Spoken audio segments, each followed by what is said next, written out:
Thank you, Troy. Hi, colleagues.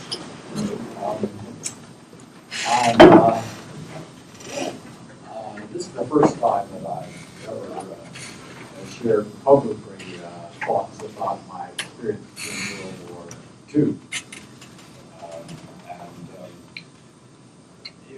If at any time you want to ask a question, just raise your hand, I'll recognize you, and give me your first name, and we'll handle the question right then. Now, since my early 60s, my hearing has declined somewhat, so it may be that you'll need to yell at me. But basically, I think we'll communicate just fine. Now, first, a few comments about this jacket I'm wearing, which I am going to remove. That's all I'm going to remove. After I tell you about it, and then you can just kind of pass it around, you can examine it more closely.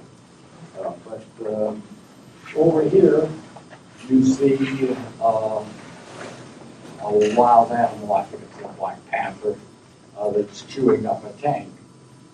That represents tank destroyers. That's the first branch of the service I was assigned to.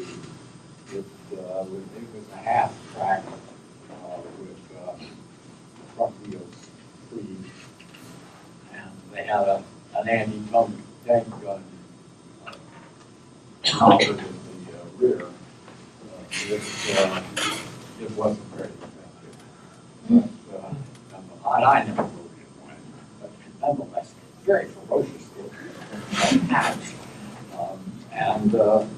Let's see. Oh yes, these stripes are for a master sergeant. That's the highest rank of the enlisted group that they had during the war. And then on this side, the yellow stripes represent, each one represents 6 months of overseas service. And then the single stripe represents 3 years of service. Now, for almost any conceivable reason, the military likes to award medals. And you've probably seen a number of pictures of big poobahs with a lot of salmon up here. In fact, I can probably imagine a military person without all this stuff. So I thought I'd tell you a little bit about the medals. There's this one here, that's for marksman. Means that I hit the target most of the time. And then right here is the American campaign. To keep our morale up, I went to the Hollywood Canteen where I heard the band that was playing on this Kay Kaiser's band. Anybody ever heard of Kay Kaiser? Well, anyway, he was very popular back in my class. And then, of course, Bing Crosby and Bob Hope and Francis Langford would perform for us. Several times I saw them. Now, this one is the European African Theater of War, and Battle Star for the Battle of Normandy. This one is the good conduct medal. I actually have that particular medal. You can see people couldn't wear all these medals. This jacket is heavy enough by itself, and add medals to it. But anyway, so that's the ribbons are a great idea. Oh, here's a half track that you can see. I'm going to take this thing, I'll pass it around so you folks can see it and weigh it. Here's the good conduct medal. I received a good conduct medal for going for a year without being court-martialed. Now, officers, of course, didn't have a good conduct medal because we all know officers are gentlemen. I don't know what this other ribbon represents, so I just forgot. But anyway, there's just a lot of medals for you if you're in the military.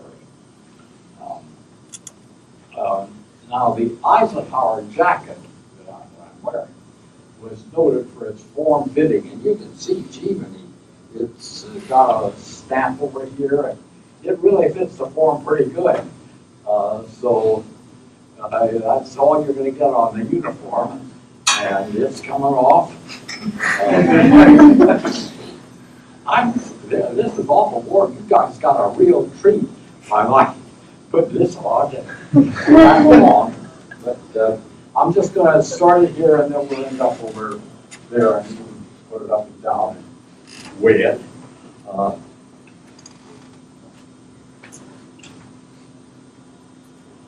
Now, I graduated from high school. I really did. I was what you might call a connoisseur ignorant. And I had fortunately taken one of the two courses that will shape my life. The course that I took in high school was so important in shaping my life. Typing. They used to have typewriters in the old days. But it still comes in handy if you're using a computer. But that was significant for me in my whole career in the military. Now, most of you are probably familiar with the fighting that goes on in the war. So I don't remember much about the support troops. For every fighting man, there's about 4 or more support troops: supply, logistics, maintenance, quartermaster, medical units, cooks.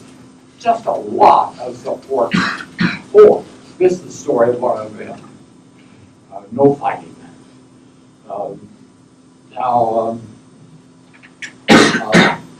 Recognizing that I was about to be drafted, I decided to volunteer for service, and in that way, I had some choice about the branch of service that I'd be in. Well, I knew I didn't like the water, and I didn't like the idea of flying around the air, so I wanted my feet firmly on the ground. I volunteered for the infantry. I don't think you have ever heard of anybody volunteering for the infantry, but it just manifests how incredibly stupid I was.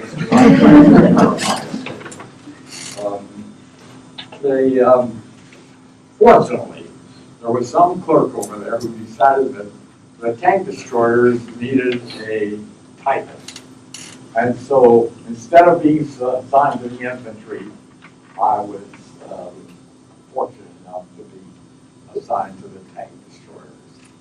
And the tank destroyers, I got myself assigned to the headquarters, the division headquarters.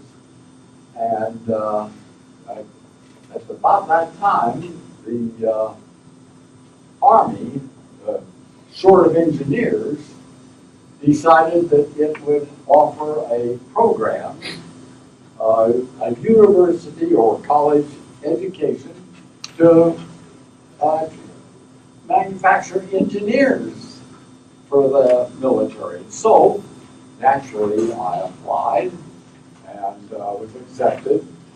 And since I was in personnel at the headquarters, I could choose my own university. So, did I think of Harvard or Yale or Stanford? Oh no. Pasadena City College.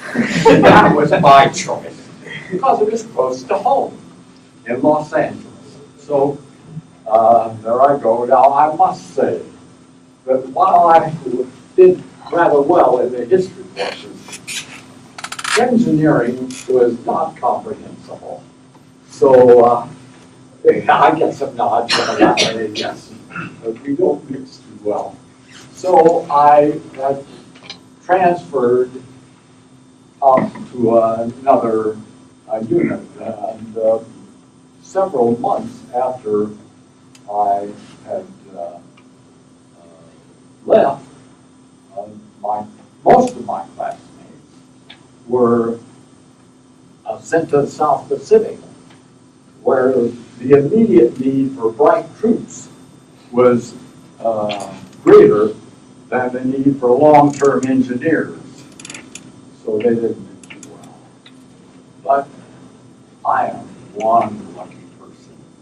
So this is just another example of it. Now, my new course was in a company that is in the Adjutant General's Department. And its job, its responsibility was to supply the troops, equip them, who were going to the front. And that's where all of our activity took place. I was a company clerk. Most of the paperwork went through me, and it was routine. For instance, I did the morning report, which simply provided the information about what we'd done the previous day. It wasn't mind-boggling. Now, we were then sent to Camp Roberts, where I was. Anybody ever heard of Camp Roberts? It's just south of you're not in south of San Francisco, and it was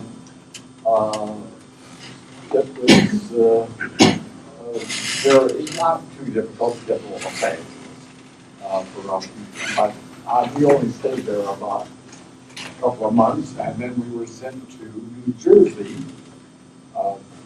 camp there, which had a short commute to New York City. With my best friend, the chef of the company, I visited New York City and had a grand time watching theater on Broadway and meeting a number of the performers. My friend had connections, and dining very satisfactory. But dining on the Queen Mary, which was the troop ship that went across Europe, was disastrous. The food, you couldn't eat it. And I survived on candy bars for the whole week. So it took us to get to Glasgow, where we docked. So the officers dined elegantly. They had even waiters serving them. The Queen Mary had a number of nice-looking restaurants. That's where the officers dined. The herd, I was in the herd, we just weren't even considered when it came to passing out edible food. So I developed a certain amount of bias against officers. Ironically, a few weeks, or a few years, I should say, after beginning to teach here at the State University, I supervised a Major General, the commander of the McCulloch Air Force Base, as he obtained his MA. So it just shows you how life can change dramatically there. Now, from Glasgow, we went to a small town just outside of Glastonbury. You've probably heard of Glastonbury and King Arthur and round table and all that. Well, I was in this town that's close by, and two families adopted me. I was treated like a member of the family in each one. So it was just established lifelong bonds with those two families. Now, after 6 months of this idyllic life, we were sent to Fontainebleau. Fontainebleau was a royal resort. You've probably heard of Fontainebleau, and it's about 35 miles south of Paris. It's a beautiful, it was not bombed, so we stayed there. Now,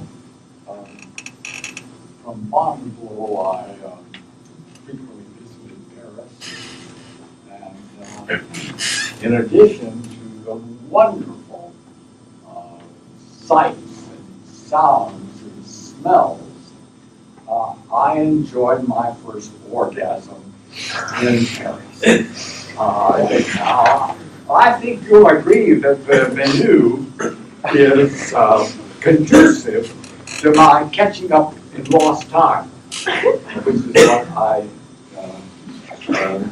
did. Perhaps an anecdote might give you some idea of the difference in the time and place that I was in. When strolling the Champs-Elysees, one might encounter an attractive woman with a beautiful fur coat.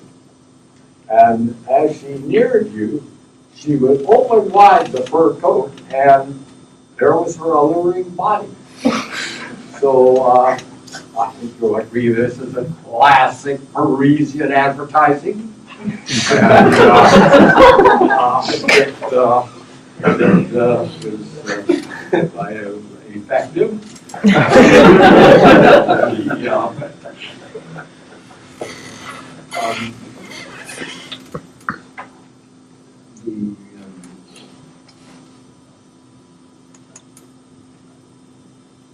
I was desirous of living in or near Paris, and European war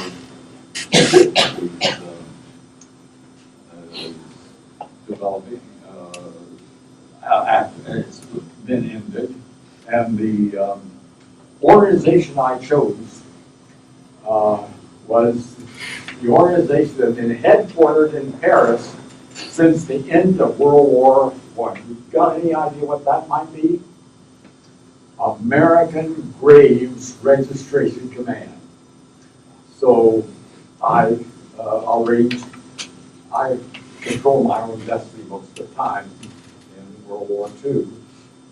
So I had myself transferred to the American Graves Registration Command, and there I went into personnel in the headquarters. Don't I have any questions coming in yet? Everybody pretty well satisfied with where we're going? Okay, well, yes, here we go. Yes, ma'am. What branch? Oh, and now just give me My your name's name. Janine. Janine, okay. What branch did you say you were in? Well, now I'm in the Adjutant General's department. And that's the one that's supplying the troops that are going to the front. I got out of that tank destroyers when I went to the were you in the Army? Pardon? Were you in the Army? The Marine Oh, yes, Corps? yes, all this is in the Army. Okay. That much they didn't recognize in my volunteering. They didn't put me in the Navy or the Air Force, Okay. or the Army Air Force that time. Okay. Is there another question over here? Okay. Here I am in AGRC, and the officers, just young officers, are there, and the organization, in addition to caring for their graves, was to assist in sending the troops back home. And none of those officers had a clue on how to compose in order to accomplish that. So I offered to delay my return to the States to write the orders for them on certain conditions, and they welcomed it. One of the conditions was that I be given an opportunity to travel to any place I wanted to go 1 week out of every month. And so I went to Copenhagen and to a Swiss skiing resort, French Riviera. Another condition was that I be promoted each month. And so I keep after those stripes. I was one of the youngest master sergeants they ever saw. I just turned 22, and there I am. And a third condition is that I should be assigned a chief. People were really in trouble without me, so I used my leverage. And yes. On behalf of the specialists in the Army, I'd like to thank you for ordering officers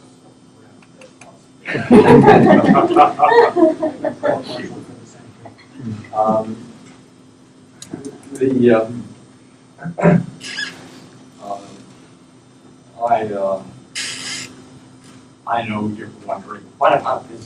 What about a girlfriend? Well, I met the lovely Jeanette early on. I started ATRC, and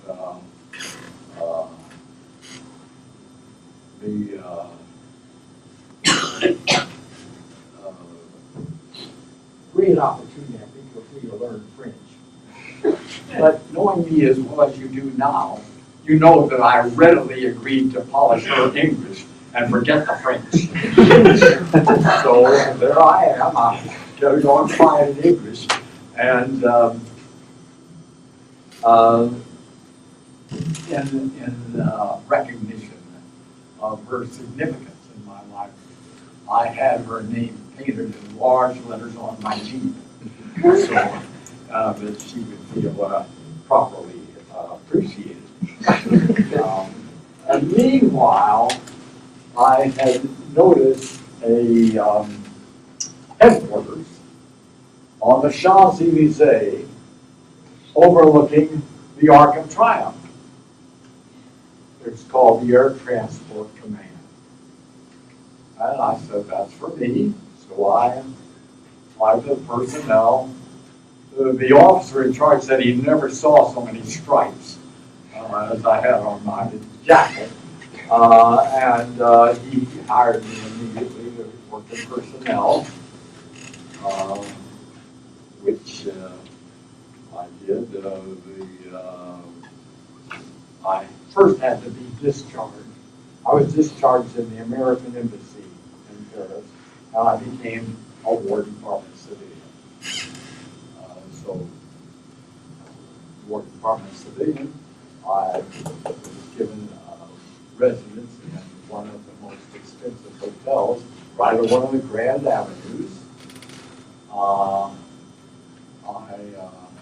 dined superbly in the best restaurants. You know, everything for the War Department civilians is so awesome.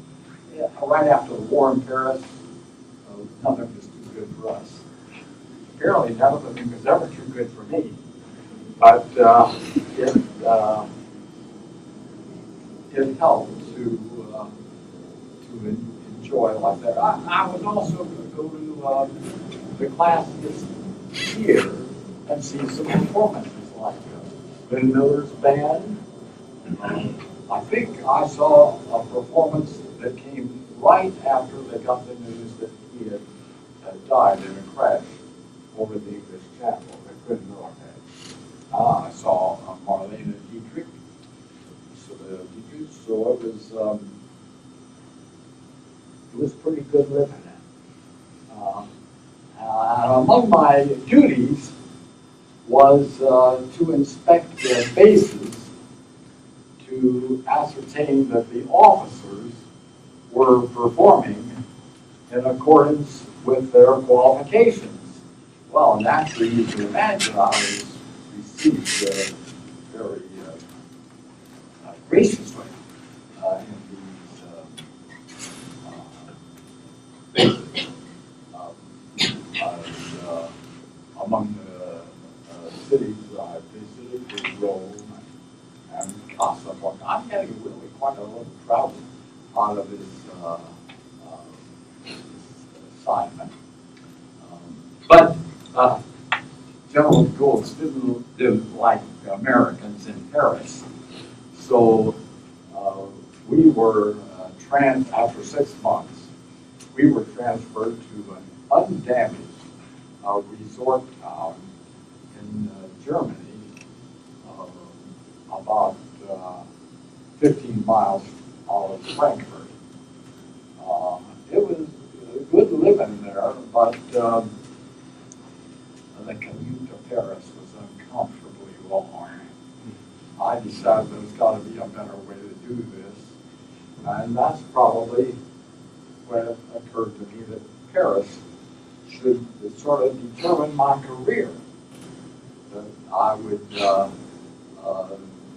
teach, and I'd get that sabbatical, which should pay for my way to visit you know where. So that it was quite an experience to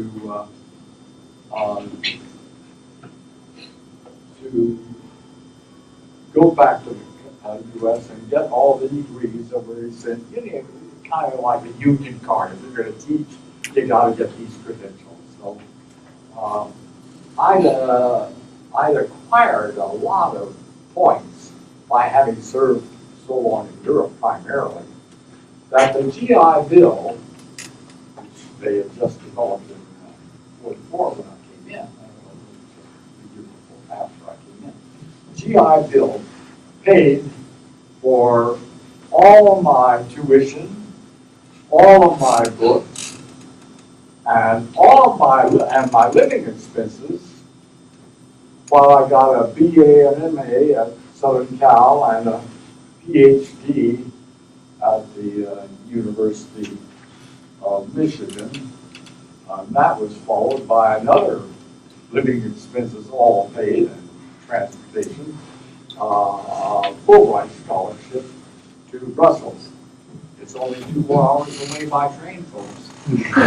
So I spent a year there, and I would like to point out a feature of my personality that comes into play frequently.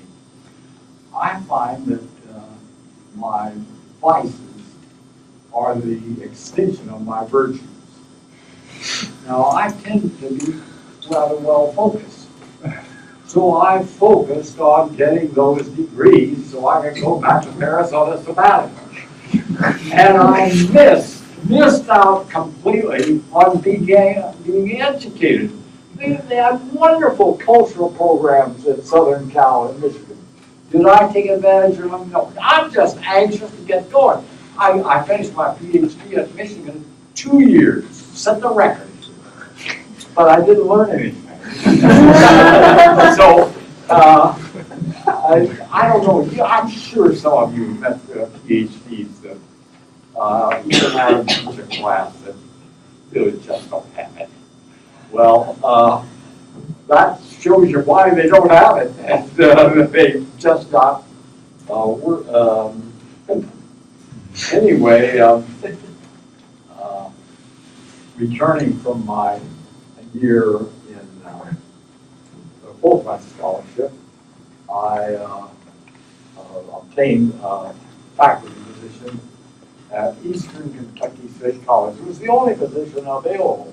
Somehow, in my usual non-thinking way, I thought all I need to do is apply for all these positions from Brussels.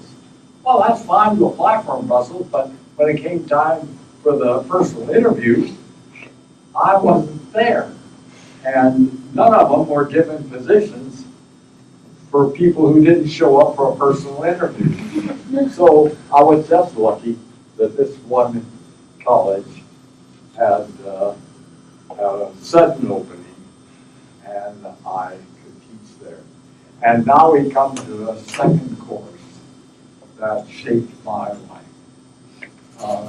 The chair of the department had installed a 2-semester seminars covering the great books. And here are some, just a few, that I read. Voltaire and Tom Paine, in their books, both derided faith required of Christianity. We discussed also John Stuart Mill's on liberty, with his, as you know, he required you to, if you really want to understand, to know the beliefs of those who differ from you, as well as you know your own. Then there was George Gaylord Simpson. Oh, he had a big effect on me. George Gaylord Simpson, in his Meaning of Evolution, said that evolution doesn't develop functionally, and it sure isn't intelligently created. Rather, evolution just takes place willy-nilly. Wherever you can go, that's what happens. So that accounts for, say, antlers on mooses. They're useless. If you ever see a moose find a moose, those antlers are just awful. Then there's Ruth Benedict. Her Patterns of Culture pointed out the diversity of cultures. Every culture you can imagine exists. That there's no such thing as universal human nature. There is no human nature. You just you grow up and you become like your culture. She's a wonderful writer to consider. And then Thorstein Veblen. Thorstein Veblen pointing out that much of the way we behave is determined by our class. That we tend to sort of ape the class above us, and the leisure class determines what the other class is going to do. The other classes are always behind, so that I don't know if any of you read Freakonomics. It gives you names that were popular, and the upper leisure class adopts a certain name like Vivian. Then Vivian becomes popular in the lower classes, but by that time, there's another name that's by the leisure class, so it just keeps changing around there. Traumatized by these challenges to my world of faith, I came to acknowledge the triumph of critical thinking. And voila, I've come to the end of my journey from cocksure ignorance to the point of view that probably most of you have already reached, thoughtful uncertainty. Any questions coming up now? Yes. Yeah, when you were in Germany, excuse me, after the war, when you got stationed in this small town outside of Frankfurt, what was, in your opinion, I mean, the German people, what was their, were they resentful, or were they happy that it was all over, or maybe a combination of both? Well, of course, you're getting just a very small sample. Sure. But the Germans generally were really in bad shape and tended to be very obscene for Americans. There was nobody would give us any opinion whether they were Nazi or not. I don't know if you've read Myers, they thought they were free, which describes the German people. Nobody could claim that they were a Nazi. They're just going to try to get what they. I did have a girlfriend who was really interested in me because I might get a care package. The packages were foodstuffs and all kinds of things. So I wasn't going that far. So that took place there. Any other questions? Yes. So when you were doing the grade stuff, was that, so we talked about like World War I and how soldiers would get depressed and stuff. Was that very depressing for you? And was that hard? Was that hard on you? Was it very depressing? Because we talked about in World War I how that's kind of hard, harsh and war or whatever. Was that depressing or was it hard on you? Seeing, looking at soldiers or whatever, death. Like, what was that like? The soldiers from World War I? Well, no, you as comparing that, you doing, talking, having to interact with all the grade type. Oh, I never saw a grade. No, but you had to like read Yes. all the like that type of stuff. What was that like emotionally? Is that why? Well, Is that why personally, you? I think World War I was, in many ways, more influential, and its consequences were greater than World War II. Personally, I the only person I really knew well was my uncle, who fought in World War I. And I think it depends a lot on your personality. And certainly it depends upon what kind of tasks you have. As you can see, my tasks were not humanity. So on the whole, I think that I didn't find anything depressing in World War II. Sometimes known as a good war. I don't know why it was called a good war. I can call it a good war. But World War I was a different matter. Go ahead and take my cursor of World War I. I was just going to say, did you see any of the horrors personally, any of the horrors or any of the destruction of World War II when you were in Europe? Pardon? When you were in Europe, did you personally experience any of the horror or destruction of World War II? Passing through Normandy in August of '44, I did see towns destroyed. Saint Lô was particularly impressive on me. I think that along with yours, the Germans were rather mean, but the French were angry. done so much bombing there. So that it was terribly destructive in Normandy, especially. Fontainebleau was an oasis. Yes, sir. Before I ask my question, I want to clarify. Are you currently retired or are you still involved with the Army? Pardon? Are you currently retired or are you still involved with the Army? Oh, no, I'm retired, and all right. I retired probably before your mother was born.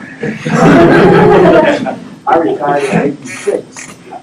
They gave me a special arrangement where if I taught 1 year, I could have the next year off and then teach another year. I did that for about 8 years. And they paid me more than if I taught full-time all the time. So I did stay on a little longer, but I was an offer I couldn't leave. But no, this is the only lecture I've given in a class for 35 years or so. So you're not getting somebody fresh. Oh, is there another question?